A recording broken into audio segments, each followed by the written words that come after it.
सदा प्रणाम। मैं हूं हिमांशु द्विवेदी और आपका स्वागत है हमारी खास पेशकश चर्चा में। चर्चा में आज हम एक बेहद संजीदा विषय पर बातचीत करेंगे। इस समय देश में एक बार नए सिरे से मांग की जा रही है जाति आधारित जनगणना के संदर्भ में।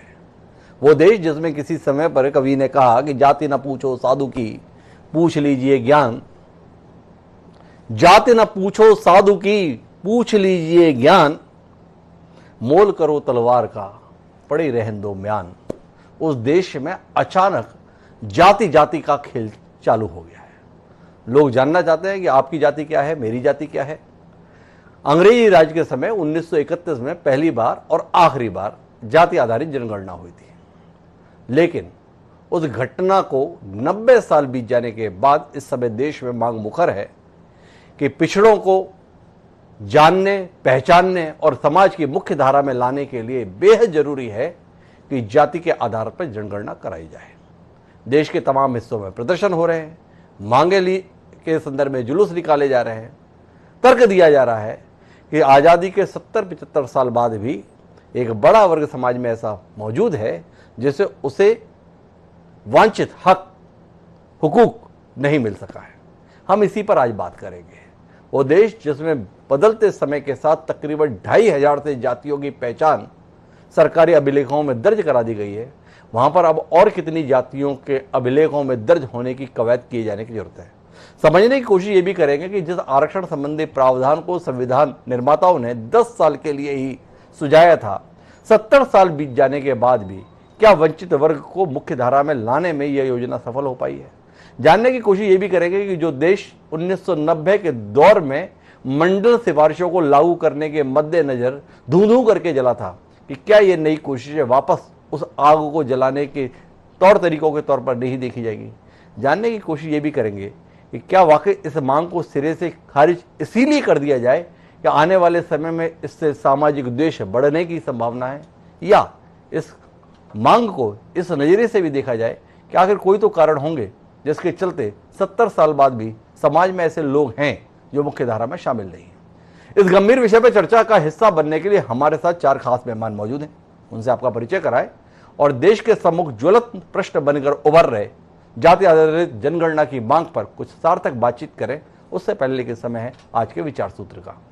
हमारा आज का विचार सूत्र लोकमान्य तिलक का दिया हुआ है। उन्होंने तकरीबन 100 साल पहले यह कहा कि समाज में मान सम्मान पाने के लिए गुण ही ज्यादा प्रभावी सिद्ध होते हैं, जाति नहीं। हर बात में जाति का अड़ंगा डालने की बहुत बुरी आदत हमें पड़ गई है। आज जो है वही जातियां काफी हैं। लोकमान्य तिलक ने जाति के आधार पर वर्ग में वैमनस्य फैलने की संभावना को 100 साल पहले महसूस किया था। क्या बदलते वक्त के साथ वो वैमनस्य खत्म हो गया है? क्या बदलते वक्त के साथ जिस देश में जातिहीन, वर्णहीन व्यवस्था बनाए जाने की मांग तमाम लोग करते हैं, वहां पर जाति के आधार पर पहचान सार्वजनिक किए जाने की मांग क्यों मुखर हो रही है, समझने की कोशिश करते हैं। और हमें समझाने के लिए अरुण राजभर जी खासतौर पर मौजूद हैं, जो राष्ट्रीय महासचिव हैं सुभाषपा के। हमारे साथ लोकेश प्रजापति जी हैं, भारतीय जनता पार्टी के वरिष्ठ नेता हैं और केंद्रीय पिछड़ा वर्ग आयोग के राष्ट्रीय उपाध्यक्ष हैं। हमारे साथ सुरेंद्र राजपूत जी हैं, भारतीय राष्ट्रीय कांग्रेस के संजीदा प्रवक्ता के तौर पर अलग पहचान रखते हैं और साथ ही संजीदा तौर पर बात रखने के लिए देश भर में ख्यात वरिष्ठ पत्रकार प्रेम कुमार जी आज विशेष तौर पर हमारे साथ जुड़े हैं। चारों का स्वागत है। चर्चा की शुरुआत अरुण राजभर जी आपसे ही करते हैं। किस नजरिए के साथ है आप इस मांग के संदर्भ में कि जनगणना जाति आधारित होनी चाहिए? 1931 में हुई थी गुलाम भारत में, आजाद भारत में अब तक नहीं हुई, अब क्यों होनी चाहिए या नहीं होनी चाहिए? देखिए सर, जो समाज 74 साल में हाशिए पर है जी, और उस समाज की सामाजिक, शैक्षणिक, आर्थिक स्थिति आज भी पूरी तरीके से हाशिए पर खड़ा समाज है, उसको मुख्य धारा में लाने के लिए जब तक जाति जनगणना नहीं होगी तब तक हम आकलन नहीं कर पाएंगे कौन सी जातियों की संख्या कितनी है और कौन सी जातियां हिस्सेदारी अब तक पाई है, कौन हिस्सेदारी नहीं पाई है। इस सिलसिले में माननीय ओम प्रकाश राजभर जी ने उत्तर प्रदेश में एक सामाजिक न्याय समिति की रिपोर्ट तैयार किया था। उस सामाजिक न्याय समिति की रिपोर्ट ने कार्मिक विभाग से, समाज कल्याण विभाग से, तमाम विभागों से परीक्षण जब कराया था जी, तो 79 ऐसी जातियां उत्तर प्रदेश में हैं जिन जातियों का प्रतिनिधित्व नौकरियों में 1% छोड़ दीजिए, 0.1% नहीं है।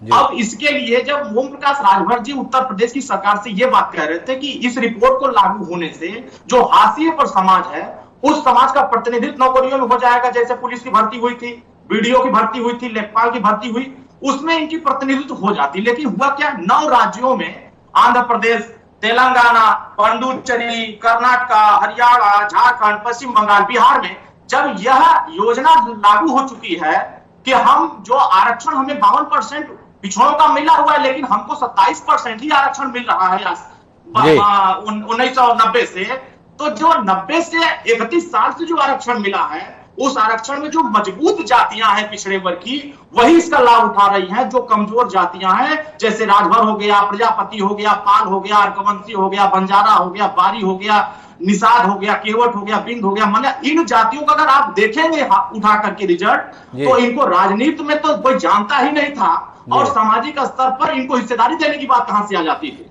लेकिन जब से राजनीतिक चेतना इनके अंदर जगी, इनके समाज के लोग अपने हक के लिए जब शुरू किया लड़ाई, तो सभी पार्टियों को चिंता बढ़ गई कि इनकी भी जाति जनगणना करा करके इनकी हिस्सेदारी। अब जैसे गाय की गिनती सरकार करा लेती है, भैंस की गिनती सरकार करा लेती है, शेर बाघ की गिनती करा लेती है, लेकिन यहां तक हिजड़ों की भी गिनती सरकार कराना चाहती है, लेकिन पिछड़ों की गिनती कराने से भागती है। वजह क्या है कि आबादी इनकी ज्यादा है। अभी आपने देखा होगा जब मंडल कमीशन लागू हुआ था तो उसमें 40 ऐसी सिफारिशें थी जिन सिफारिशों को आज केंद्र सरकार लागू कर दे तो पिछड़े वर्ग के जो उपेक्षित वर्ग हैं उनका पिछड़ापन दूर होने लगेगा। लेकिन सरकार पिछड़े वर्गों के बारे में नहीं सोचती है कि वो पिछड़ा 10% गरीब सवर्णों को आरक्षण इन्होंने 72 घंटे में दिया था, और आज हालात ऐसी हो गई कि सन 52 से चुनाव हो रहे हैं और 31 साल हो गए आरक्षण लागू हुए, अभी तक 52% आबादी को उनकी बराबरी का अधिकार सरकार नहीं दे पा रही है। वादा सिर्फ करते हैं कि हम पिछड़ों के नेता हैं, हम पिछड़ों के लिए काम करते हैं, मंत्री बना देते हैं, सांसद बना देते हैं, लेकिन वो मंत्री सांसद सिर्फ और सिर्फ गुलाम बनकर के बैठे रहते हैं। अगर उत्तर प्रदेश में पिछड़ों की आबादी की गिनती सरकार करा ले तो हमें लगता है कि जो आबादी में अब तक गिनती में नहीं है उसके भी लड़के सिपाही बनेंगे, उसके भी लड़के सिपाही बनेंगे। अरुण राजभर जी का लगातार तर्क इस संदर्भ में है कि एक बड़ा वर्ग मौजूद है जो मुख्य धारा में नहीं आया है, सरकार बचना चाहती है उस पिछड़े वर्ग के लोगों को उनका हक देने के संदर्भ में। मेरे साथ में सुरेंद्र राजपूत जी हैं। इस देश में 6 दशक तक शासन कांग्रेस पार्टी का रहा है। कांग्रेस पार्टी ने अपने शासनकाल के दौरान कभी ऐसी आवश्यकता को महसूस नहीं किया गया कि इस देश में जाति के आधार पर जनगणना कराई जाए। सुरेंद्र जी, आज जो मांग उठ रही है, क्या आप मान रहे हैं कि ये देश हित में, उस समाज के हित में मांग है, या कुल मिलाकर अपनी सियासत चमकाने के लिए, तात्कालिक चुनाव में राजनीतिक लाभ हासिल करने के लिए, और कुल मिलाकर ये देश जो पहले ही विविधता के दंश से अपने आप को ठगा हुआ था, समय समय पर महसूस करता है, उसमें विभाजनकारी तत्वों को और बढ़ावा देने के लिए इस मांग को देखा जाना चाहिए? हिमांशु भाई, देखिए ये बड़ी अजीब सी बात आ जाती है कभी कभी कि जब लोग कहते हैं कि विभाजन हो रहा है विविधता से। मेरा तो ये है कि हम लोगों ने बचपन से पढ़ा है और आपने भी पढ़ा होगा, अनेकता में एकता भारत की विशेषता। जी, सच बात यह है कि अनेकता में एकता है। यहाँ पर अगर आप जातियों के समूह में बटे हुए समाज को, अगर उसके समूह की पहचान ही जातियों से हो रही है तो आप उनको उनकी पहचान से क्यों वंचित करना चाहते, क्यों छीनना चाहते? उचित नहीं। एक बात।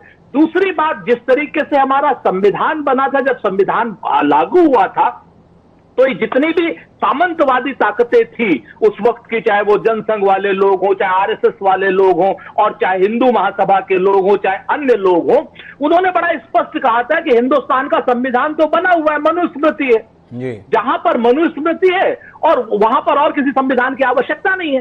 तो गांधी जी ने, बाबा साहब अंबेडकर साहब ने, जवाहरलाल नेहरू साहब ने, पटेल साहब ने, डॉक्टर राजेंद्र प्रसाद जी ने विशेष रूप से, अगर आप ध्यान से देखें तो संविधान की रचना कराई और सभी लोगों का इसमें प्रतिनिधित्व दिया, और सबसे पहला काम किया कि कहीं ना कहीं महिलाओं को वोट देने का अधिकार दिया। उस वक्त तो जितनी ये सामंती सोच की ताकतें थी, जितनी हमारी बहुसंख्यक सोच की ताकतें थी, वो महिलाओं को किसी भी तरीके का अधिकार देने के लिए तैयार नहीं थी।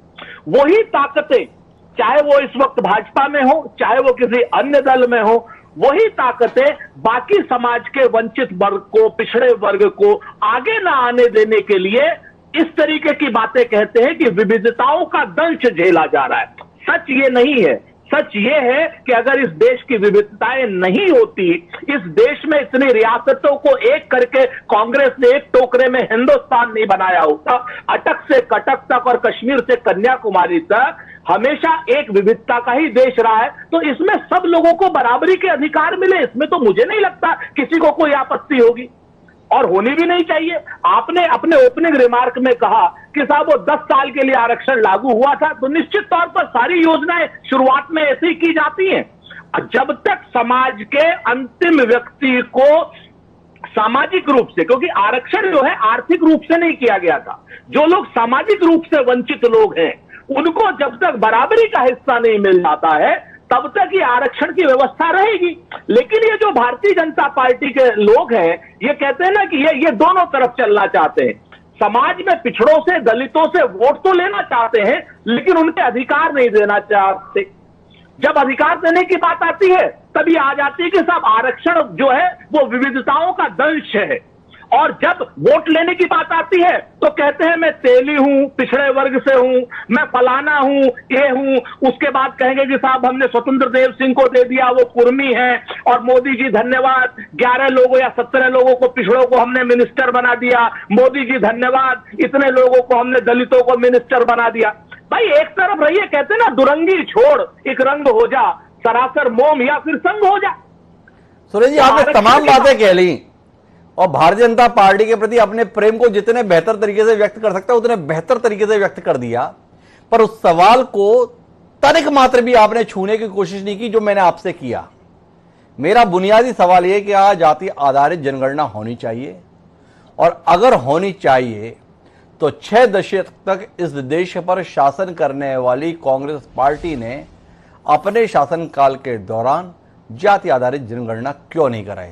2 सवाल हैं, दोनों में आपने इंच मात्र भी कोशिश नहीं की कि कोई उत्तर आ जाए। मैं तो आपको दोनों का सवाल बहुत छोटा छोटा सा दे देता हूं डॉक्टर साहब जी। हमें तो पता है ना कि कौन कहां से बोलता है, हमें सारी उस पर रहती है, हमें तो जानकारी है। सच ये है कि जातिगत आधारित जनगणना होने में कोई बुराई नहीं होनी चाहिए जी। ठीक, नंबर 1 आपका एक सवाल का जवाब मिल गया। दूसरे सवाल का, चूंकि आप सभी लोगों की, हमारे भारतीय जनता पार्टी के तमाम मित्रों की एक आदत सी बन गई है कि साहब अगर इन्होंने नहीं किया तो 70 साल में क्यों नहीं हुआ जी। तो सच बात यह है कि जिस वक्त हमने देश आजाद कराया था, देश आजाद हुआ था, हिमांशु भाई आपको याद होगा तब 1760 करोड़ रुपए का बजट था जी। तो उस वक्त हमने भाखड़ा नंगल डैम बनाया, उसके बाद फिर बजट बढ़ता रहा, हरित क्रांति की, दुग्ध क्रांति की, एक पाकिस्तान के 2 पाकिस्तान किए, परमाणु विस्फोट किया। आप कह सकते हो कि साहब 1948 में क्यों नहीं परमाणु विस्फोट कर दिया? सच बात यह है कि हर चीज का अपना समय होता है। अगर 89 के बाद मंडल कमीशन लागू हुआ और सारी जातियों को अपने अधिकार मिलने की बात आई है तो उसमें नुकसान क्या है? आज कर लीजिए ना, आप दे लीजिए कांग्रेस को गाली, आदत हो गई है आप लोगों की कांग्रेस को गाली देने की, दे लीजिए, कोई बात नहीं। लेकिन आज कम से कम उन लोगों से जो स्तर पर सत्ताधीश हैं उनसे कहिए तो कि सब लोगों को समान रूप से अधिकार दें, सिर्फ वोट न लें, और वोट लेने के अलावा बाकी काम भी तो कर लें। सुरेश राजपूत जी को लगता है कि उनसे सवाल कर लिया गुस्ताखी हो गई। क्यों आपने पिछले 6 दशक को लेकर सवाल कर लिया? सुरेश राजपूत जी ने कहा कि होना चाहिए, साथ में पूछ लिया कि पहले क्यों नहीं हुआ। उनके अपने तर्क है, अपना नजरिया है। लेकिन लोकेश प्रजापति जी के पास मुझे जाना, अरुण राजपूत जी मैं आपके पास आऊंगा, एक बार पैनल का एक बार पूरा स्वरूप हो जाए, और इसके तहत लोकेश प्रजापति जी आपके पास जाना चाहता हूं कि सुप्रीम कोर्ट का एक आदेश आया 5 मई को, जिसमें राज्यों के इस अधिकार पर सवाल उठाया कि उन्हें जाति पहचानने का अधिकार नहीं है। उसके संशोधन के संदर्भ में आपकी सरकार प्रस्ताव लेकर आ रही है, लेकिन उससे भी कहीं ज्यादा सरल तरीका है जातिगत आधार पर जनगणना के संदर्भ में। मौन क्यों है भाजपा का तंत्र? मौन क्यों है केंद्र सरकार? आप तो संवैधानिक आयोग के जिम्मेदार पद पर हैं, थोड़ा नजरिया देंगे कि इस संदर्भ में स्थिति स्पष्ट करने से सरकार बच क्यों रही है? हिमांशु जी, मैं अभी माननीय सुरेंद्र राजपूत जी को सुन रहा था जी। सुरेंद्र राजपूत जी ने कहा कि उस समय जब देश आजाद हुआ, पहले तो मैं उनका ज्ञानवर्धन ये कराना चाहता हूं कि उन्होंने एक शब्द कहा कि हमने देश आजाद करा। जी। कांग्रेस ने देश आजाद नहीं कराया जी। ये देश के उन शहीदों ने देश को आजाद कराया जिन्होंने अपनी कुर्बानी देने का कहा। दूसरा, उन्होंने बाबा साहब डॉक्टर अंबेडकर का जिक्र किया कि 1931 में जनगणना हुई देश में, जब गुलाम भारत था, और 1931 से लेकर के 2014 तक अगर मैं 5-7 साल उसमें से निकाल दूं तो लंबे अरसे तक केंद्र में और प्रदेशों में सरकारें जो कांग्रेस पार्टी की रही जी। और कांग्रेस पार्टी की सरकारें रहने के बाद मैं कहना चाहता हूं कि जिन परम पूज्य बाबा साहब डॉक्टर अंबेडकर का जिक्र किया सुरेंद्र राजपूत जी ने, जी, परम पूज्य बाबा साहब डॉक्टर अंबेडकर ने जीते जी अपनी एक बात को कहा था कि मैं इस देश के दलितों और पिछड़ों से कहना चाहता हूं, गरीब कमजोर लोगों से कहना चाहता हूं कि मेरे जीते जी तो क्या मेरे मरने के बाद भी इस कांग्रेस का 1 रुपए का मेंबर मत बनना। जी। ये मैं नहीं कह रहा हूं, ये परम पूज्य बाबा साहब डॉक्टर अंबेडकर ने कहा। जी। और मैं आज सुरेंद्र राजपूत जी से पूछना चाहता हूं कि उस समय साइमन कमीशन गो बैक के नारे किसने लगाने का काम किया? जब यहां साइमन कमीशन आया, जी, परम पूज्य बाबा साहब डॉक्टर अंबेडकर जब इस देश के मजलूमों को, इस देश के जो आज पिछड़े हैं, दलित हैं, उनको उनका लाभ दिलाना चाहते थे, तो उस समय नारा किसने दिया? उस समय इसी बड़े कांग्रेसी नेता पंडित जवाहरलाल नेहरू एंड खानदान के लोगों ने सबसे बड़ा नारा देने का काम किया, साइमन कमीशन गो बैक। और मैं कहना चाहता हूं कि अभी उन्होंने एक बात और कहा कि आरक्षण अधिकार है। मैं कहना चाहता हूं इसका ज्यादा विरोध, वोट का अधिकार जब परम पूज्य बाबा साहब डॉक्टर अंबेडकर दिला रहे थे इस देश में, इन गरीबों को, कमजोरों को, इस देश से राजतंत्र को खत्म कर प्रजातंत्र कायम करना चाहते थे, तो उस समय इस वोट के अधिकार का विरोध, प्रबल विरोध अगर किसी ने किया तो उस समय कांग्रेसियों ने किया। और ये इतिहास है, मैं नहीं कह रहा हूं। लेकिन मैं पूछना चाहता हूं, 1900 उसके बाद देश आजाद हुआ, देश आजादी के बाद 2011 में जनगणना देश में कराई गई, वो प्रकाशित क्यों नहीं हुई भाई? सरकार किसकी थी 2011 में? 2011 में आप लोग जनगणना कराते हैं तो प्रकाशित क्यों नहीं कराई गई? और जहां तक आरक्षण की बात, उन्होंने कहा कि आरक्षण, ये परम पूज्य बाबा साहब डॉक्टर अंबेडकर इन पिछड़ों के हित में भारत के संविधान के आर्टिकल 340, 15(4), 16(4) में एक व्यवस्था दे करके गए कि जब देश में सरकारें बनेगी तो वे कमीशन बनाएगा, और कमीशन में वो अपनी जो पिछड़ों के हित में जो रिजर्वेशन की बात करेगा। तो काका कालेलकर बनी। काका कालेलकर ने 1955 में रिपोर्ट सौंप दी। उस समय देश के प्रधानमंत्री कौन थे? जिन पंडित जवाहरलाल नेहरू का जिक्र किया है सुरेंद्र राजपूत जी ने, वही इस देश के प्रधानमंत्री थे जी। अगर कांग्रेस इतनी बड़ी हितैषी थी तो उसी समय काका कालेलकर की रिपोर्ट को लागू कर देना चाहिए जी। नहीं हुआ। 77 में सरकार बदली, 77 में मंडल कमीशन बनाया गया। मंडल कमीशन ने 87 में अपनी रिपोर्ट भारत सरकार को दी। 87 में कौन देश के प्रधानमंत्री था? स्वर्गीय श्रीमती इंदिरा गांधी देश की प्रधानमंत्री थी। तो रिपोर्ट लागू करने में क्या दिक्कत थी जी? अगर पिछड़ों के इतने बड़े हितैषी थे, लंबे अरसे तक आप लोग काका कालेलकर, मंडल कमीशन ये दबाई चले गए जी। उस समय भाजपा कहां थी? उस समय भाजपा के जो पैरेलल संगठन है वो कहीं थे क्या? जी। उस समय तो विरोध करने वाला कोई नहीं थी। इनके प्रदेशों में भी, देश में भी पूर्ण बहुमत की सरकारें थी, क्योंकि इस देश में कांग्रेस जितनी बड़ी मनुवाद की ये बात कर रहे थे, अगर सबसे बड़ा इस देश में मनुस्मृति को मानने वाला आदमी है, मनुवादी सोच का व्यक्ति, वो कांग्रेसी लोग, जी। क्योंकि वो नहीं चाहते थे इस देश के पिछड़ों का, इस देश के दलितों का भला हो। और अभी आपने एक जिक्र किया कि भारत सरकार अभी 5 मई 2021 को माननीय सर्वोच्च न्यायालय का एक आदेश आया जी, एक निर्णय हुआ है जी। मैं कहना चाहता हूं एक कमियां रही है जब भारत के संविधान का 102वां संशोधन हुआ, जिसमें आर्टिकल 338 342A का जो मामला हुआ है, उसमें एक मिस्टेक हुई थी कि हाँ, जो केंद्रीय सूची का उसमें जिक्र किया गया, राज्य सूची का जिक्र नहीं किया, और उसको आधार मान करके अभी सुप्रीम कोर्ट ने जब मराठा रिजर्वेशन का मामला आया तो उसको सुनवाई करते हुए कह दिया गया कि भाई ये भारत के संविधान के 102वें संशोधन भी एक कहता है कि केंद्र की सूची बनाने का अधिकार है, राज्यों को नहीं जी। लेकिन मैं धन्यवाद देना चाहता हूं आदरणीय देश के प्रधानमंत्री जी को जी।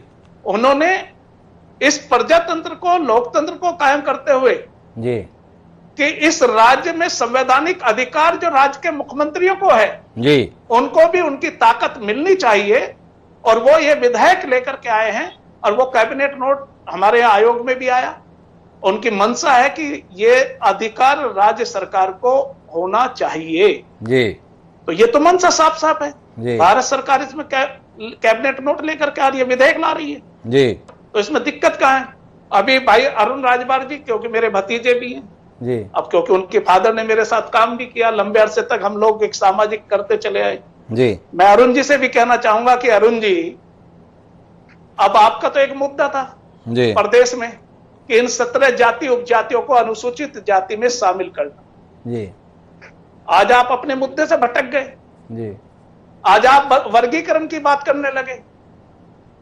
अरे वर्गीकरण की बात करते करते तो पिछड़े चले आए। मेरा तो नारा है जाति तोड़ो वर्ग जोड़ो। जी, जब तक हम जातियों के बंधन में जकड़े हुए पिछड़े हैं, जब तक हमें कुछ मिलने वाला नहीं है। और मैं कहता हूं इस देश में पिछड़ा हमें बनना पड़ेगा। जी, हमें वर्गीकरण नहीं चाहिए, हमें पिछड़ा बनना है। जातियों के बंधन को तोड़ करके हमें पिछड़ा बनना है, हमें वर्ग जोड़ना है। जैसे शेड्यूल कास्ट में अनुसूचित जातियों में तमाम जातियां हैं, लेकिन दलित के नाम पर वो इकट्ठा है। मैं कहता हूं अरुण राजभर जी, ये वर्गीकरण की नहीं, आपने जो आपके पिताजी की आपके एक लंबे अरसे तक मांग थी, ये 17 जाति उपजातियों को शेड्यूल कास्ट में शामिल किया जाए, अनुसूचित जात में शामिल किया जाए। मैं इसका आपका बात का समर्थन भी करता हूं कि आप वहां रहे, आप भटकने लगे।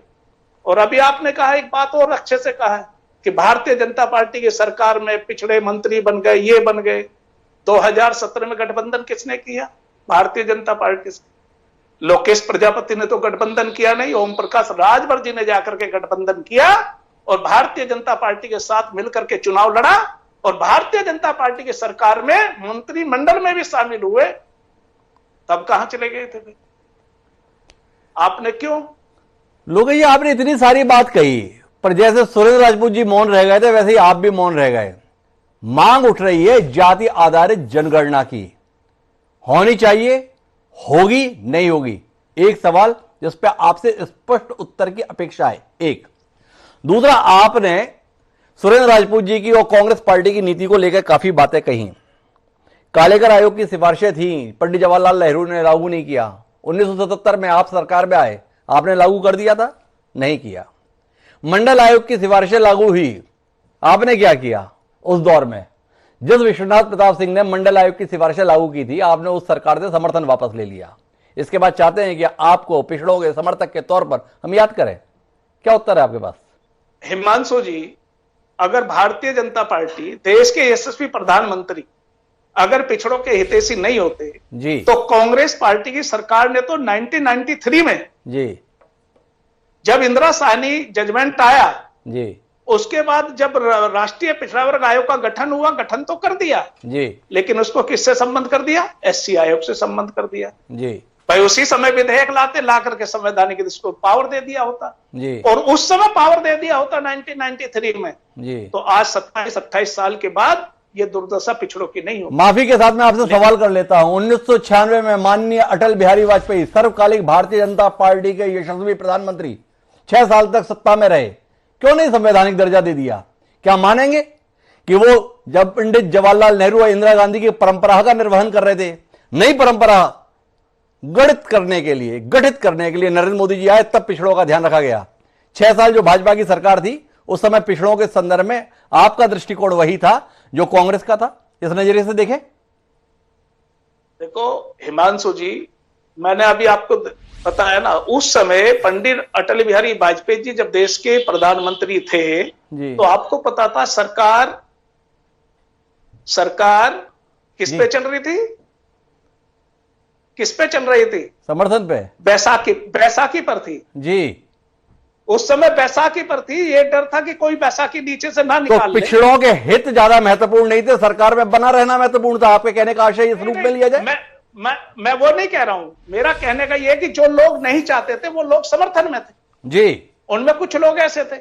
लेकिन जैसे देश में पूर्ण बहुमत की सरकार बनी तो सबसे पहला काम जी इस राष्ट्रीय पिछड़ा वर्ग आयोग को संवैधानिक दर्जा देने का काम। बहरहाल लोगे जी, मुद्दे पे आते हैं। जाति आधारित जनगणना की मांग बुलंद हो रही है। होनी चाहिए, नहीं होनी चाहिए? होनी चाहिए तो क्यों होनी चाहिए? नहीं होनी चाहिए तो क्यों नहीं होनी चाहिए? इस देश की होती है, पक्षियों की गिनती होती है, ठीक है, तो इंसानों की भी गिनती होनी चाहिए, हम इसके पक्षधर हैं जी। और लेकिन मैं सुरेंद्र राजपूत जी से पूछना चाहता हूं कि जो कह रहे हैं, आज मनुस्मृति की बात करते हैं, बाबा साहब डॉक्टर अंबेडकर के लिखे हुए संविधान की बात करते हैं, तो भाई ये तो उस समय के बड़े बड़े कांग्रेसियों से पूछो कि बाबा साहब डॉक्टर अंबेडकर को कितना संघर्ष करना पड़ा, कितना जूझना पड़ा वोट का अधिकार दिलाने के लिए, रिजर्वेशन के लिए। अगर आज इन पिछड़ों का ये हाल नहीं होता कि अगर उस समय के कांग्रेसी साइमन कमीशन गो बैक का नारा ना लगाते। लोकेश जी, मैं आपकी बात को समझ नहीं पाया। आप बड़े गर्व से बता रहे थे कि पिछड़ा वर्ग आयोग को संवैधानिक दर्जा दिया गया। क्या बदल गया पिछड़ा वर्ग आयोग को संवैधानिक दर्जा देने से? लोकेश प्रजापति खुलकर यह नहीं बता पा रहे कि जाति आधारित जनगणना होनी चाहिए या नहीं होनी चाहिए। पशुओं की गिनती होती है, पक्षियों की गिनती होती है, इंसानों की भी गिनती हो, वो तो हर 10 साल में इस देश में इंसानों की गिनती होती ही है। उसके अंतर्गत SC ST के लोगों की भी गिनती होती है, अलग से उसके आंकड़े आते हैं। मांग उठ रही है पिछड़ा वर्ग के संदर्भ में, स्पष्ट तौर पर बताए ना लोकेश जी, होनी चाहिए नहीं होनी चाहिए? है ना, होनी चाहिए। मैं तो चाहता हूं कि हो जी। इस देश में जो परंपरा कांग्रेस डाल करके गई, उस परंपरा को हमें तोड़ना है जी। और मुझे पूर्ण भरोसा भी है कि केंद्र सरकार इसमें पिछड़ों का अलग से कॉलम बना करके इसकी जातिगत आधार पर जनगणना कराने का काम करेगी, मुझे पूर्ण भरोसा है। तो लोकेश प्रजापति जी भी समर्थन में आ गए कि जाति आधारित जनगणना होनी चाहिए। प्रेम कुमार जी, आपके पास मैं आता हूं। तीनों पैनलिस्ट की आपने बात सुनी। सुरेंद्र राजपूत जी ने कहा कांग्रेस के संदर्भ में आप बात मत कीजिए, कुल मिलाकर अब होनी चाहिए। अरुण राजभर तो स्पष्ट तौर पर कह ही रहे हैं कि हमारे वर्ग के बहुत तेरे लोग हैं जिनको जो हक मिलना है वो मिल नहीं पा रहा है। लोकेश प्रजापति जी ने भी आखिर में मान लिया होनी चाहिए।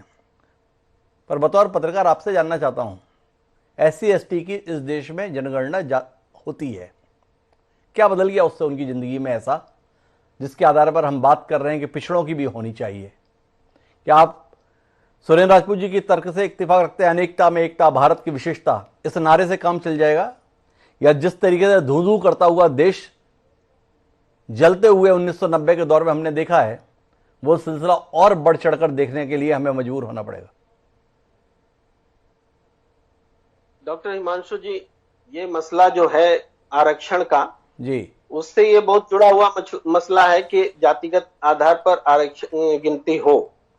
और हमारे देश में आरक्षण जो लागू हुए SC ST के अलावा जी, बहुत लेट में हुए जी। और राजनीतिक अपॉर्चुनिज्म तो हर समय रहा है, अब भी रहा है, हर फैसले में होता रहा है। राजनीति के हिसाब से ही चीजें तय होती हैं। लेकिन आरक्षण के मूल बात में 2-3 चीजें ऐसी हुई है जो महत्वपूर्ण है। एक तो सुप्रीम कोर्ट की तरह से क्रीमी लेयर का लाया जाना, जिसने आरक्षण को देखने का जो नजरिया था उसको डाइल्यूट किया।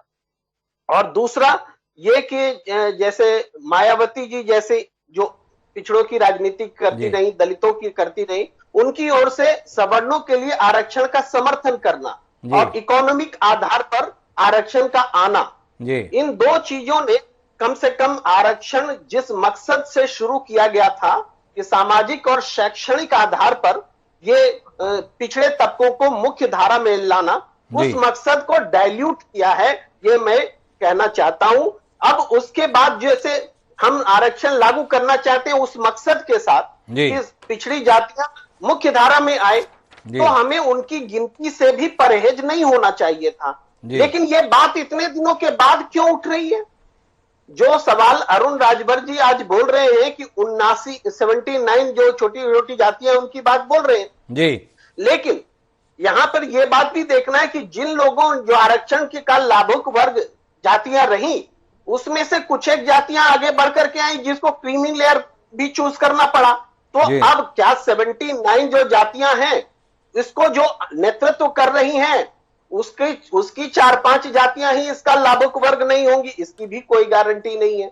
तो लेकिन ये अपॉर्चुनिटी जो उभरती है, राजनीति ही उभारती है, ये मुख्य बात है। अब पूरे जनगणना, जातीय आधार पर जनगणना का सवाल आपका मूल सवाल है। देश की कोई भी राजनीतिक पार्टी नहीं है जिसने जातिगत आधार पर जनगणना का कभी ना कभी समर्थन न किया हो। सबने समर्थन किया, कांग्रेस ने भी किया है, बीजेपी ने भी किया है और आज भी सारी पार्टियां कर रही हैं या चुप हैं, लेकिन कभी ना कभी जरूर किया है। मेरा प्रेम कुमार जी आपसे सवाल है बीच में रोकते हुए कि सारे राजनीतिक दल जो अपने आप को प्रगतिशील होने का दावा करते हैं वो जाति विहीन समाज के निर्माण के प्रति अपने संकल्प को दोहराते हैं, छुआछूत, ऊंच नीच, वर्ण व्यवस्था, इन सब की खिलाफत करते हुए दिखाई देते हैं और अचानक बात जाति जाति की करने लगते हैं। उलझन क्या है? जो यूपीए सरकार थी 2011 में उसने भी बात की थी कि अब जाति आधारित जनगणना कराएंगे, फिर पीछे हट गई।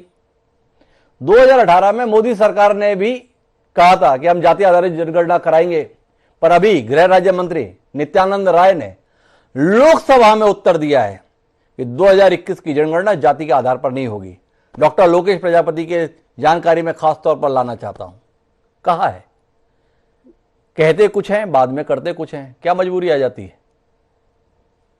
देखिए हिमांशु जी, आरक्षण को लेकर के जब तक उसका लाभ संबंधित वर्ग को नहीं मिलेगा, जो नहीं मिला है, आज तक नहीं मिला है, और ये सवाल भी उठते हैं कि जब आरक्षण व्यवस्था चल रही है और उसका लाभ मिल ही नहीं रहा है वंचितों को, तो इस आरक्षण व्यवस्था में खोट है, क्यों ना इसको दुरुस्त किया जाए। तो लेकिन इसका सबसे इससे बड़ी लकीर, आपका सवाल है कि जाति हम हटाना चाहते हैं, फिर भी जातिगत आधार पर क्यों जनगणना कराना चाहते हैं, यही आपका सवाल है जी। हम जाति हटाना चाहते हैं, लेकिन जातियों को हटाने के लिए उसकी पहचान करना क्या उसके विरोध में है? जातीय समरसता के विरोध में है जातियों की पहचान? देखिए, अगर हम इस देश में ऐसी व्यवस्था ला दे जिसमें कि हमें मेडिकल के लिए या इंजीनियरिंग में जाने के लिए हमें सीट्स की कमी न रहे, जो चाहे वो मेडिकल पढ़ना चाहे मेडिकल पढ़े, इंजीनियरिंग पढ़ना चाहे इंजीनियरिंग पढ़े, क्या किसी किस्म के आरक्षण की जरूरत रह जाएगी? क्या नहीं रह जाएगी। हमारे यहाँ सुविधा नहीं है, हम पढ़ा नहीं पाते, हमारे पास सीट्स कम है, तब हम उसमें कॉम्पिटिटिवनेस का एक छद्म वातावरण पैदा कर। कॉम्पिटिटिवनेस क्या? पढ़ाई में आपको स्पर्धा चाहिए, आप पढ़ाने के लिए सुविधा दीजिए ना। आप इसमें कंपटीशन देते हैं कि मेडिकल में आपको पढ़ने दिया जाए कि नहीं दिया जाए। अमेरिका से सीख ले हम लोग, अगर विकसित देश बनना चाहते। अगर हम बड़ी लकीर खींचेंगे तो जातिगत व्यवस्था अपने, अगर हम बड़ी लकीर खींचेंगे तो जातिगत व्यवस्था की जरूरत ही क्यों पड़ेगी? ये सवाल प्रेम कुमार जी समाधान के तौर पर सुझा रहे हैं। लेकिन मैं अरुण राजभर जी आपके पास वापस लौटता हूं और आपसे उस संकट के संदर्भ में बात करना चाहता हूं जो पिछले 1-1.5 दशक में मैंने महसूस किया है। एक समय में इस देश में लोग अपने आप को ऊंची जाति का बताने में गौरवान्वित महसूस करते थे, पर जब से यह आरक्षण का खेल हुआ है, तमाम जाति से जुड़े हुए लोग जिनकी समाज में प्रतिष्ठा भी है, समाज में इज्जत भी है, रसूख भी है, वजूद भी है, सामर्थ्य भी है, इसके बावजूद वो सड़क पर उतर जाते हैं, हमें पिछड़े में शामिल करो। क्या कहते हैं आप इस संदर्भ में, इस चुनौती के संदर्भ में? इस देश में जो अपने आप को सर्वश्रेष्ठ मानती है जी, जो वर्ण व्यवस्था बनाए जी, वो वर्ण व्यवस्था में पिछड़ों को शूद्र क्यों बनाए? क्योंकि इनको शिक्षा से दूर करना था, इनको सामाजिक स्तर से प्रताड़ित करना था। अब जैसा कि आपने लोकेश प्रजापति जी से जो सवाल किया जी, आपने सरकार जब सवाल इनसे किया तो ये कांग्रेस में पहुंच गए और साइमन कमीशन की बात करने लगे। उस बीच में ना भाजपा की सरकार बन पाई और ना इनकी नेतागिरी चमक पाई जी, और ये वहां से गोल गोल जलेबी की तरह घुमाते घुमाते अब्बा चब्बा गप्पा करते हुए ला करके खड़ा कर दिया कि हम 7 साल से सरकार में हैं और जब 2011 की जनगणना कांग्रेस ने नहीं कर पाया तो ये भी तो 2014 से सरकार में है जी। ये क्या कर रहे हैं? और हम पर आरोप लगा रहे हैं कि हम 17 जातियों की लड़ाई लड़ते थे और रास्ते से भटक गए। मैं इन्हीं से पूछना चाहता हूं, रोहिणी आयोग की कमीशन आपने क्यों बना? माननीय प्रधानमंत्री का अध्यक्षता में तैयार कराया गया, किस आधार पर तैयार कराया गया? जो माननीय ओम प्रकाश राजभर की मंशा थी कि जिन 2600 जातियों में जो मजबूत जातियां 100 ऐसी हैं जो 2600 जातियों को पनपने नहीं दे रही है। जब राष्ट्रीय पिछड़ा वर्ग को संवैधानिक दर्जा दिया तो यही लोकेश प्रजापति जी खूब डाफली बजा रहे थे। इनकी इतनी दम नहीं है वो वहां कह सके माननीय प्रधानमंत्री से कि लोकसभा चल रहा है, राज्यसभा चल रहा है और वहां घोषणा करें कि अगर अनुसूचित जाति, जनजाति और सामान्य वर्ग की जनगणना हो रही है तो फिर पिछड़ी वर्ग की जातिवार जनगणना कराने का फैसला कैबिनेट से पारित करके और लोकसभा में रख दे। कौन विरोध करता है? हकीकत सब सच्चाई यह है कि भारतीय जनता पार्टी के अपर कास्ट के लोग नहीं चाहते हैं कि पिछड़ों की गिनती हो सके।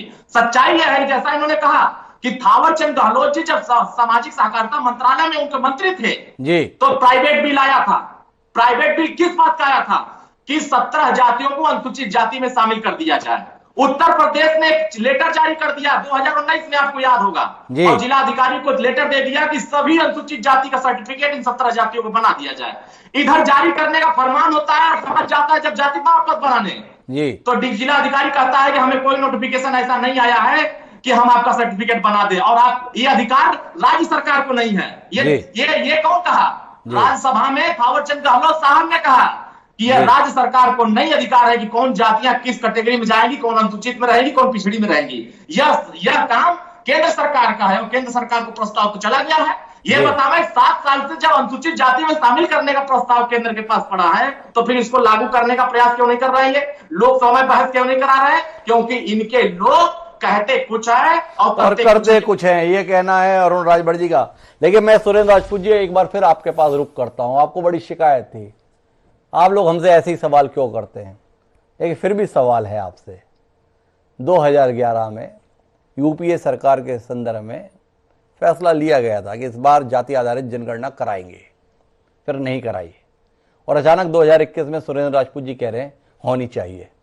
2011 में क्यों नहीं कराई, ये सवाल है आपसे। जब मनमोहन सिंह जी प्रधानमंत्री थे, लिया हुआ फैसला बदला गया, और 10 साल में क्या ऐसा बदल गया जिसके कारण से सुरेंद्र राजपूत जी जैसे सुधीर राजनीतिज्ञ को, भारतीय राष्ट्रीय कांग्रेस के जिम्मेदार प्रवक्ता को लगता है नहीं अब हो जाना चाहिए? गलती हो गई 2011 जी, एक लाइन में जी। अब इस गलती को आप सुधारना नहीं चाहते जी। देश में भारतीय जनता पार्टी और उनके समर्थक लोग कांग्रेस पार्टी की कमियों को शिखंडी बना करके उनके पीछे छुपने का कब तक प्रयास करेंगे? कोई बताएगा हमें?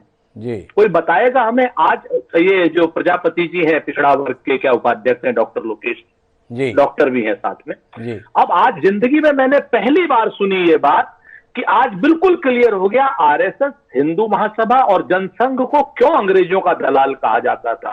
पूरे देश ने साइमन कमीशन का विरोध किया था, पूरे देश ने। और ये शख्स आज पहली बार मैं सुन रहा हूं, मुझे नहीं पता था कि इस हद का जहर आरएसएस ने जनता में बो रखा है कि साइमन कमीशन का समर्थन करने के लिए आरएसएस प्रस्तुत थी, ऐसा अभी डॉक्टर लोकेश प्रजापति ने कहा। एक बात।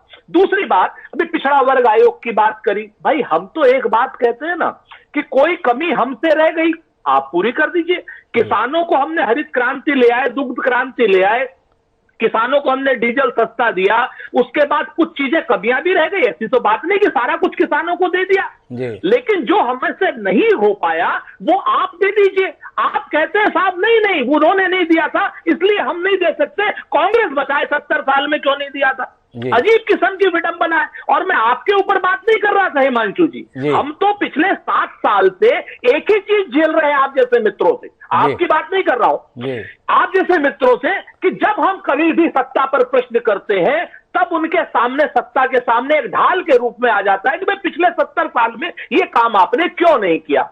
अभी इन्होंने कहा था पिछड़ा वर्ग आयोग अगर 93 में बन गया होता। अरे साहब अगर 14 में भी बना करके 7 साल में अगर आप नहीं कर सकते तो आप 70 साल में भी कुछ नहीं कर सकते। भारतीय जनता पार्टी ने पिछड़ा वर्ग को संवैधानिक दर्जा डॉक्टर लोकेश प्रजापति को अगर उपाध्यक्ष बन गए हैं और कोई इनका अध्यक्ष बन गया, उसको तनख्वाह मिलने लग गई, लाल बत्ती की गाड़ी मिलने लग गई, तो इनके वर्ग का भला हो गया। अजीब ये बेशर्मी की बात है। इस पर सवाल उठा रहे सुरेश राजपूत जी, लेकिन सुरेश राजपूत जी आपने बड़ी ही विनम्रता के साथ और दृढ़ता के साथ कहा, एक लाइन का उत्तर है गलती हो गई, स्वीकारा। अब आपसे अगला सवाल यह है कि क्यों होनी चाहिए जाति आधारित जनगणना? इसलिए होनी चाहिए, थोड़ा इसके संदर्भ में तर्क देंगे सुरेश राजपूत जी? बिल्कुल, मैं एक लाइन की बात कर रहा हूं, आप एक चीज डॉक्टर साहब बहुत क्लियर समझिए जी। इस देश में जब एक आरक्षण की व्यवस्था सामाजिक रूप से हुई थी कि जो सामाजिक रूप से पिछड़े लोग हैं वही शैक्षणिक रूप से भी पिछड़े लोग हैं और वही आर्थिक रूप से भी पिछड़े लोग हैं। पिछले 70 सालों में आरक्षण दिया गया, उस आरक्षण में जो कमियां रही हैं जो लोग उन आरक्षण में भी पीछे रह गए हैं। आप देखिए दलित समाज में आरक्षण का लाभ, अभी कह रहे थे ना कि आरक्षण से क्या फायदा हुआ, मैं बताता हूं आपसे आरक्षण से क्या फायदा हुआ। जितने अनुसूचित जाति के और अनुसूचित जनजाति के लोग आरक्षण पाकर के सरकारी नौकरियों में आ गए, उनके सभी लोग आज की डेट में उनको बराबरी का दर्जा देते हैं, सभी लोग उनके साथ चाय पीते हैं, सभी लोग उनके साथ बैठते हैं और सभी लोग अपने काम की सिफारिशें करते हैं उनके साथ। मैं आपको बताऊं, और जो लोग इस आरक्षण में लाभ नहीं पाए हैं वो लोग आज की डेट में उतने ही पिछड़े हुए हैं, उतने ही इस वक्त वो है क्या नाम समाज में भी पीछे हैं। तो सच बात यह है कि जो लोग इस वक्त समाज में पीछे हैं उनको आगे करने का जिम्मा तो संविधान का है ना जी। और अगर संविधान का जिम्मा है तो संविधान को जिम्मा पूरा करना चाहिए। आपने कहा कि आग लग जाएगी, मैं ये कहता हूं कि मंडल कमीशन आने के बाद में सच बात यह है डॉक्टर साहब कि आग बुझी है, लगी नहीं है। आग बुझी है, लगी नहीं है, ये कहना है सुरेंद्र राजपूत जी, लेकिन मैं आपकी जानकारी में कुछ तथ्य लाना चाहता हूं। यूपीए सरकार ने जनगणना कराई, जाति आधार पर पहचान भी कराई, आंकड़े सार्वजनिक नहीं किए, पर 2016 में उससे जुड़े हुए कुछ चीजें सार्वजनिक भी हुई और 2017 में जस्टिस जी रोहानी की अध्यक्षता में एक आयोग गठित हुआ जिसने उन रिपोर्टों का अध्ययन किया और रिपोर्ट का अध्ययन करके एक रोचक निष्कर्ष निकाल कर दिया कि केंद्रीय सूची में, केंद्र की सूची में कुल 2633 जातियां पिछड़े वर्ग से ताल्लुक रखती हैं। लेकिन ये जो आरक्षण जिसने सामाजिक परिवर्तन लाने का काम किया है उसके संदर्भ में उस आयोग की रिपोर्ट है कि कुल 100 जातियों ने ही इसका मूलतः लाभ लिया है। 2633 में से 1/3 को तो कोई एक अफसर भी इस आरक्षण व्यवस्था का नहीं मिल पाया। डॉक्टर लोकेश प्रजापति जी, इस आंकड़े की रोशनी में आपके पास हूं, क्या फायदा है ऐसी व्यवस्था का, क्या फायदा है ऐसे प्रावधान का जिसमें 1000 की करीब जातियां आज भी अपने मौलिक अधिकार से वंचित हैं और इसके बावजूद भी आपकी सरकार चाहती नहीं है? स्पष्ट उत्तर है आपकी सरकार का, नहीं कराएंगे। क्या कहेंगे आप? हिमांशु जी, मैं कहना चाहता हूं कि भारतीय जनता पार्टी की जब उत्तर प्रदेश में सरकार थी, माननीय राजनाथ सिंह जब मुख्यमंत्री थे जी, तो उस समय सबसे पहले पहल जी बाबू हुकम सिंह जी की अध्यक्षता में एक सामाजिक न्याय समिति का गठन हुआ जी। और सामाजिक न्याय समिति ने सबसे पहले उत्तर प्रदेश से शुरुआत किया कि जो पिछड़े वर्ग के लोग हैं इसमें ABC कैटेगरी में इसका वर्गीकरण कर दिया जी। ये पहले भी उस समय भारतीय जनता पार्टी जी। उसके बाद अभी आपने जी रोहिणी आयोग का जिक्र किया जी। जी रोहिणी आयोग का गठन किसने किया जी? ये केंद्र की सरकार, भारतीय जनता पार्टी की सरकार जी। अगर भारतीय जनता पार्टी की सरकार को जी पिछड़ों के हितों को लेकर के चिंता व्यक्त ना की होती तो जी रोहिणी आयोग का गठन नहीं जी। अभी जी रोहिणी आयोग ने जो अपनी रिपोर्ट दी है ये बिल्कुल सत्य है कि 2633 जातियां केंद्रीय सूची में शामिल है, उसमें से लगभग इस देश में आज तक इस रिजर्वेशन का लाभ लगभग 100, 150, 200 जातियों ने मात्र लिया है जी। ये बात बिल्कुल है, लेकिन इसकी चिंता किसने की कि जो वास्तविक जो निचले स्तर पर, निचले पायदान पर खड़ा हुआ व्यक्ति है उसका कैसे उदय हो, इसको लेकर के तो रोहिणी आयोग का गठन किया गया। मैं माफी के साथ रोकता हूं लोकेश प्रजापति जी, आप अपनी भावना व्यक्त करा रहे हैं कि ये आयोग का गठन किसने किया?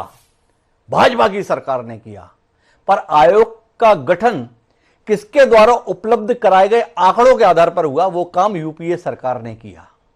और जब आपके पास उस आंकड़ों के आधार पर निष्कर्ष आया है, वास्तविक हकीकत सामने आई है कि कुल 100 जातियों ने ही इस आरक्षण का लाभ लिया नौकरी में या बाकी चीजों के संदर्भ में, तो क्यों नहीं मानते हैं आप कि वाकई जाति के आधार पर समाज के वंचित वर्ग की नए सिरे से पहचान करने की जरूरत है?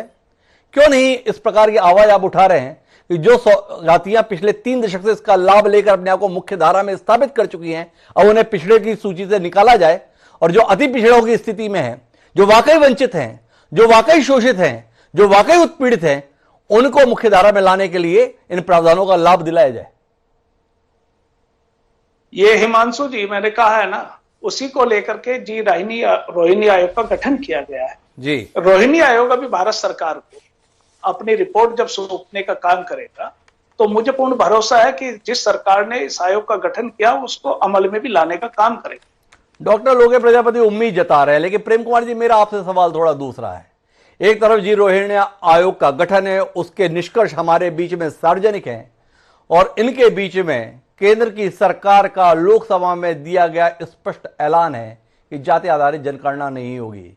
केंद्रीय गृह राज्य मंत्री नित्यानंद राय ये बोल रहे हैं, लोकेश जी कह रहे हैं आगे कदम उठाएंगे। 10 साल बाद जनगणना होती है, तो कुल मिलाकर उम्मीद करें कि इस देश में जो अति पिछड़ी स्थिति में है उनके हक और हुकूक का मामला अब 10 साल के लिए आगे जाएगा।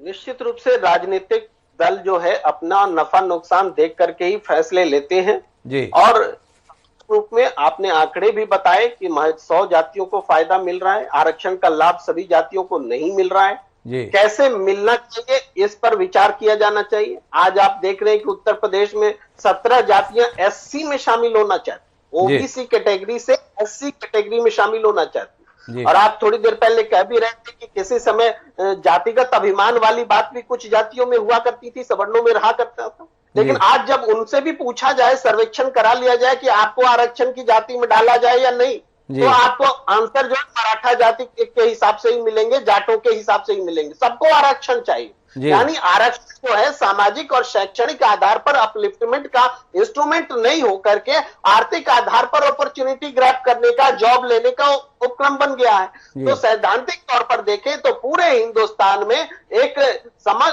समग्र रूप में ऐसे पॉलिसी की जरूरत है जो मैंने पहले भी कहा कि न तो एडमिशन लेने में दिक्कत हो किसी को, न पढ़ाई में दिक्कत हो किसी को, नौकरी की भी अपॉर्चुनिटी रहे, केवल सरकारी क्षेत्र में ही क्यों, सारे क्षेत्रों में एक जैसे पैमाने होने चाहिए।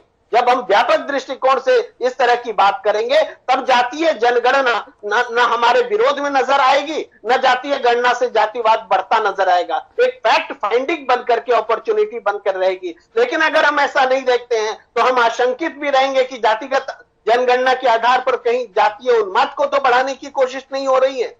ये सवाल बना रहेगा, ये सवाल बना रहेगा, ये कहना है प्रेम कुमार जी। मैं अरुण राजभर जी वापस आपके पास लौटता हूं। आपका संघर्ष कुछ और जातियों को पिछड़ा वर्ग की सूची में लाने के संदर्भ में रहेगा, या आपको लगता है कि एक नई जंग छेड़ने का समय आ गया है? वो जातियां जो इन योजनाओं, इन प्रावधानों का लाभ लेकर बेहतर स्थिति में आ चुकी हैं, एक लंबी फेहरिस्त है बड़े बड़े पदों पर उनके रहने की, अब उनको कम से कम पिछड़े से बाहर निकाला जाए और अगड़ों में शामिल कराया जाए। क्या आपको नहीं लगता है कि इस सूची में संशोधन की जरूरत है? जो 2633 जातियां हैं उस सूची को बढ़ाने के स्थान पर उस सूची को कम किए जाने की जरूरत है। क्या कहेंगे अरुण राजभर आप इस पे? देखिए, हमने इन्हीं सब बिंदुओं को लेकर के जो सामाजिक न्याय समिति की परीक्षण हमने कराई थी जी, तो उसमें यह स्पष्ट लाया था कि जो 7% मजबूत जातियां हैं, हमने उसमें कैटेगरी बनाया था, 7% में मजबूत रहेगा, 9% में कमजोर जातियां रहेंगी, और जो एकदम हाशिए पर खड़ी है उनको 11% में रखा था। 9, 7 और 11 जब 3 कैटेगरी बना करके हमने कहा था कि 50,000 पुलिस की भर्ती निकली है, माननीय योगी आदित्यनाथ जी कैबिनेट से प्रस्ताव पास करा करके विधानसभा में बहस करा करके लागू कर दीजिए, तो इन 50,000 भर्तियों में ये 7, 9, 11 में जो अति पिछड़ी जातियां 279 हैं उनको भी लाभ मिल जाएगा। मालूम किसने विरोध किया? यही भारतीय जनता पार्टी के लोगों ने सदन में कहा कि हम इसको लागू नहीं होने देंगे, और झूठ बोला क्या कि हम इनको 17 जातियों में करना चाहते हैं। अब देखिए क्या है, माननीय लोकेश प्रजापति कह रहे हैं हम 17 जातियों में, आपका कोटा वहां निर्धारित होगा। 13.5% आबादी 17 जातियों की है और वहां 22.5% अनुसूचित जाति जनजाति की है। जब पहले से वहां आदमी है तो क्या वहां मुसहर को तो मिल ही नहीं पा रहा है, पासपोर्ट को तो मिल नहीं पा रहा है, नट को मिल नहीं पा रहा है, हेला को मिल नहीं पा रहा है, तो क्या राजभर के यहां से जाकर के वहां मिल जाएगा? ये कतई नहीं हो सकता है। इसलिए मैं कह रहा हूं कि जब 13.5% का कोटा अनुसूचित जाति में जाकर शामिल करेंगे तब यह जातियां वहां हिस्सेदारी पा सकती हैं। अगर वहां नहीं है कोटा निर्धारित होगा तो वहां हिस्सेदारी नहीं मिल सकती। इसीलिए हमने कहा कि जब सामाजिक न्याय समिति 27% का विभाजन का जो फार्मूला तैयार किया गया है, जब इस फार्मूले को लागू किया जाएगा तो जो हाशिए पर समाज खड़ा है उस समाज को प्रतिनिधित्व मिलेगा, चाहे सामाजिक स्तर पर हो, चाहे शैक्षणिक स्तर पर हो, चाहे आर्थिक स्तर पर हो, हर स्तर पर वो मजबूत होगा और बराबरी के अधिकार में उसको शामिल किया जाएगा। अब राष्ट्रीय पिछड़ा वर्ग ने जो यह रिपोर्ट तैयार किया है जी रेवड़ी के आयोग में 9 राज्यों में, आप जान लीजिए 9 राज्यों में यह रिपोर्ट लागू करके न्याय दिया जा रहा है, बराबरी का अधिकार दिया जा रहा है। जब 9 राज्यों में यह व्यवस्था लागू है तो फिर उत्तर प्रदेश में लागू करने से सरकार क्यों भाग रही है? क्यों बच रही है ये कहना है। लेकिन सुरेंद्र राजपूत जी, मैं थोड़ा अलग दृष्टिकोण से आपसे जानना चाहता हूं।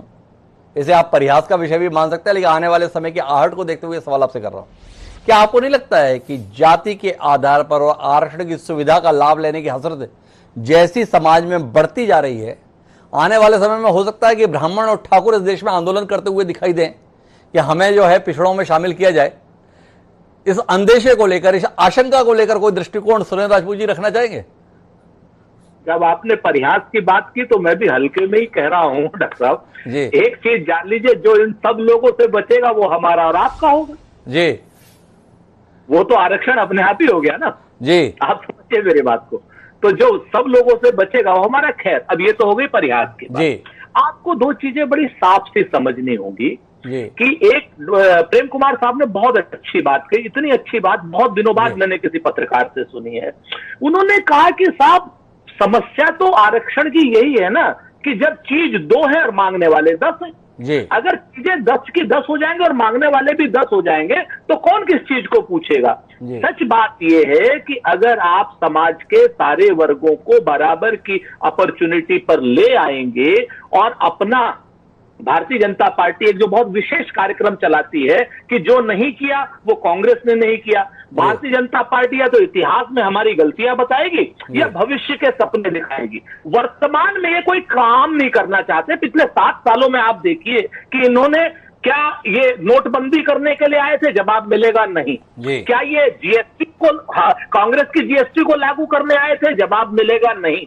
क्या ये कोरोना काल में मजदूरों को मारने आए थे? तो जवाब मिलेगा नहीं। क्या ये ऑक्सीजन की कमी से कोरोना को मारने के लिए लोग? जवाब मिलेगा नहीं। तो जो ये लोग नहीं करने आए थे वो तो इन्होंने किया, और जो ये करने आए थे वो इन्होंने कतई नहीं किया।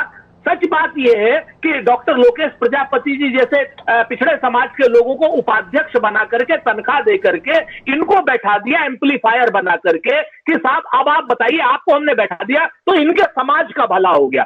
सच बात यह है कि इन जैसे लोग जाति के नाम पर अपना लाभ लेकर के जातियों का नुकसान कर रहे हैं। जिस दिन ये सब लोग बाबा साहेब की तरीके से पूरा काम करने लगेंगे तो निश्चित तौर पर समाज में अपॉर्चुनिटी बढ़ेगी, और जब अपॉर्चुनिटी बढ़ेगी तो ये प्रश्न गौण हो जाएंगे। बड़े ही सुंदर तरीके से सुरेंद्र राजपूत जी ने उस बात का समापन किया जो इस चर्चा के मूल में था। जाति के आधार पर जनगणना, ये आरक्षण का प्रावधान बने रहना समस्या का समाधान नहीं है। समाधान है तो कुल मिलाकर प्रेम कुमार जी और सुरेंद्र राजपूत जी जो कह रहे हैं वो है अफसरों की उपलब्धता बढ़ाने के संदर्भ में। बेहतर हो सरकारें जाति जाति का खेल करने के स्थान पर अगर अफसरों की उपलब्धता बढ़ाने पर अपना ध्यान केंद्रित करें तो ना तो अरुण राजभर जी को शिकायत रहेगी, न डॉक्टर लोकेश प्रजापति के लिए ज्यादा कुछ कहने सुनने के लिए बचेगा। आजादी के 74 साल बाद भी अगर समाज का एक बड़ा वर्ग अवसर प्राप्त करना तो दूर, अवसर को देख पाने में भी नाकाम रह रहा है तो उस व्यवस्था पर पुनर्विचार होना चाहिए। केवल जनगणना के संदर्भ में ही नहीं बल्कि अपनी नीयत और नीति दोनों पर नए सिरे से सोचने, विचार नियोग करने की जरूरत यह पैनल महसूस करता है। आप चारों मेहमानों का बहुत बहुत धन्यवाद एक संजीदा विषय पर सार्थक बहस का हिस्सा बनने के लिए। समय है अब आज के शेर का। जाति को खारिज करते हुए महाकवि रामधारी सिंह दिनकर की कुछ पंक्तियां हमें मिली। कर्ण को समर्पित करते हुए उन्होंने कहा था, मूल जानना बड़ा कठिन है नदियों का, वीरों का, धनुष छोड़कर और गोत्र क्या होता है रणधीरों का, पाते हैं सम्मान तपोबल से भूतल पर शूर, जाति जाति का शोर मचाते केवल कायर क्रूर। तो रामधारी सिंह दिनकर ने जो संदेश समाज को 5 दशक पहले, 6 दशक पहले दिया है, उसे जानने, समझने और मानने की जरूरत आन पड़ी।